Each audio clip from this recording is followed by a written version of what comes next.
So ito po yung Yamato inverter type welding machine natin na 200 ampere. Original Yamato po siya. Maraming nagkalat na fake pero ito original po talaga to. So itong unit na to, sample unit natin to, nagamit na rin po ito sa site. So talagang proven and tested na po siya. Highly recommended po natin sa mga beginner, lalong-lalo na po dun sa mga nangongontrata, saka nagtatrabaho sa site. So, ang maganda po nito, talagang portable po siya. Maliit siya pero may kabigatan siya. Siguro nasa 1.5 kilos po siya. So, testing po natin. So, ang ano nito, 60% duty cycle. Ibig sabihin po nun, 6 minutes tuloy-tuloy full weld. After nung 6 minutes na yun, mag-auto shut off siya. So, lahat po ng inverter type welding machine is meron pong auto shut off talaga. Yung mga walang auto shut off, yun po yung mga transformer type, yung mga old school na welding machine natin. Pero ito, direct current na siya, kahit extension pwede. Standard po is D12 o DGs yung kable. Yung saksakan at least 15 ampere pataas. Okay po. Testing po natin. So, on natin siya. So, ito 200 ampere to Isa pa sa mga specs po niya, itong welding connector po niya is reverse polarity. So, kahit magkapalitan po yan, okay lang, walang problema. Wala ring magiging problema sa performance ng unit. Okay? Isa yun sa mga special specs po niya. Okay? So, gagamitin natin welding rod. Ito po. So, siset po natin siya sa since medyo makapal yung bakal. Try po natin ng 70 ampere. Okay?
Tapos guys, palit pa tayo ng welding rod.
Okay, palit pa tayo ng welding rod guys. So, ito, pangatlong welding rod na to.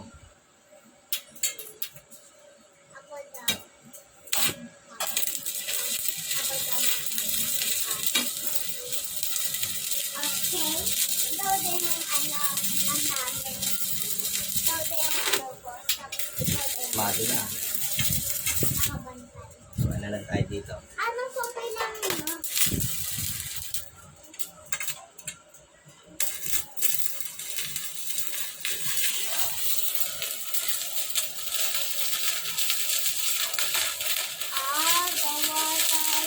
Gawa tayo ng tempo. Yun. Yan na po. Tempo tayo. Ano po? Tempo pa ba?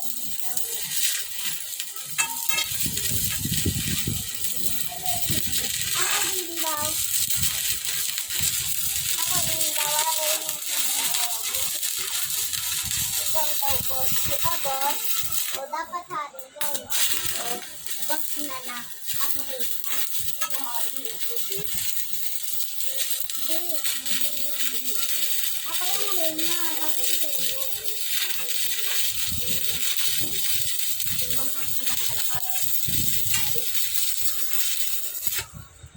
Malakas yung ano. Yun. Ito, yun. Ito, paano lalaki mo? Ito. Paano nga kayo naman patay? Okay guys.